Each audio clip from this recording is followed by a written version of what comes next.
Welcome to the Appendix, where we read the primary sources of the past so that the present can be better understood. Today's primary source, Address of the Continental Congress to the Inhabitants of Canada, May 29, 1775. One of the first acts of the Second Continental Congress, which met May 10, 1775, was an appeal to the inhabitants of Canada. The appeal was drafted by John Jay.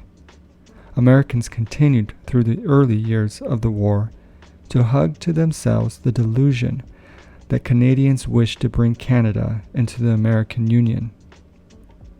In the fall of 1775, the appeal of Congress was reinforced by a military expedition under Montgomery and Arnold, which was disastrously defeated. Nothing daunted, Congress, in March 1776, appointed 3 commissioners, Franklin, Samuel Chase, and Charles Carroll, to proceed to Canada and persuade the Canadians to join the Americans. Even after the failure of this move, Congress provided in the Articles of Confederation for the admission of Canada.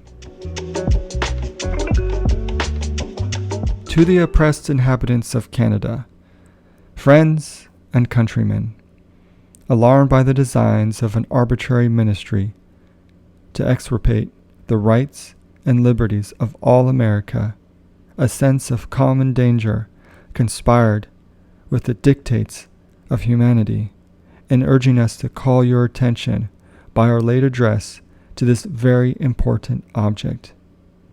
Since the conclusion of the late war, we have been happily in considering you as fellow subjects, and from the commencement of the present plan for subjugating the continent, we have viewed you as fellow sufferers with us, as we were both entitled by the bounty of an indulgent Creator to freedom, and being both devoted by the cruel edicts of a despotic administration to common ruin.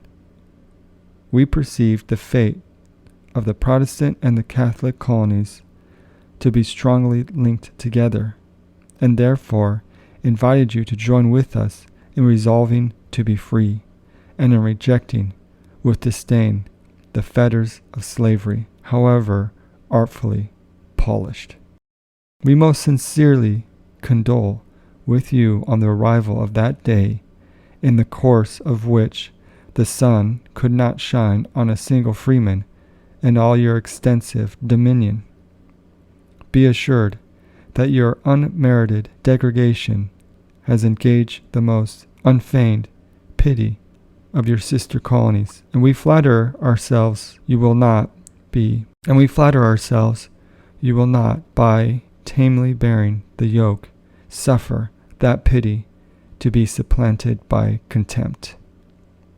When hardy attempts are made to deprive men of rights bestowed by the Almighty, when avenues are cut through the most solemn compacts for the administration of despotism, when the plighted faith of government ceases to give security to loyal and dutiful subjects, and when the insidious stratagems and maneuvers of peace become more terrible than the sanguinary operations of war, it is high time for them to assert those rights and, with honest indignation, oppose the torrent of oppression rushing in upon them. By the introduction of your present form of government, or rather present form of tyranny, you and your wives and your children are made slaves.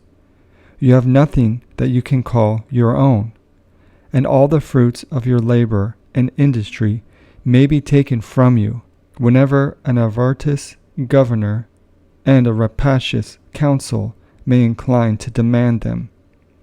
You are liable by their edicts to be transported into foreign countries to fight battles in which you have no interest, and to spill your blood in conflicts from which neither honor nor emolument can be derived.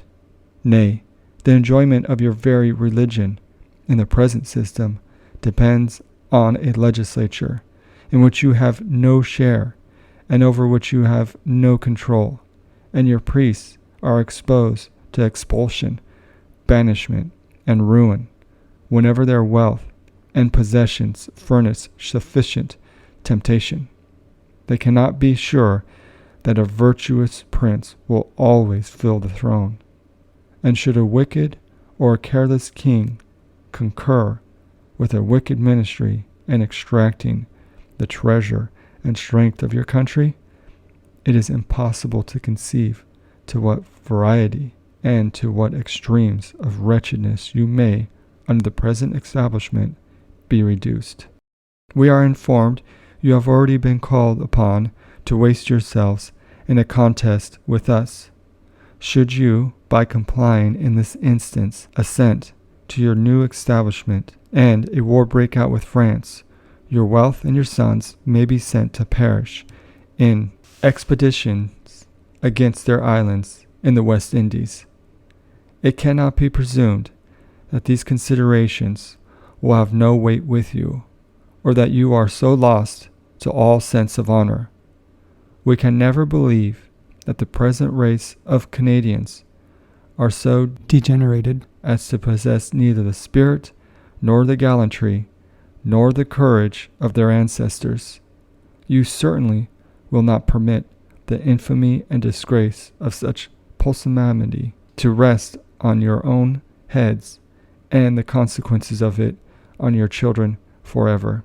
We, for our parts, are determined to live free, or not at all, and are resolved that prosperity shall never reproach us without having brought slaves into the world.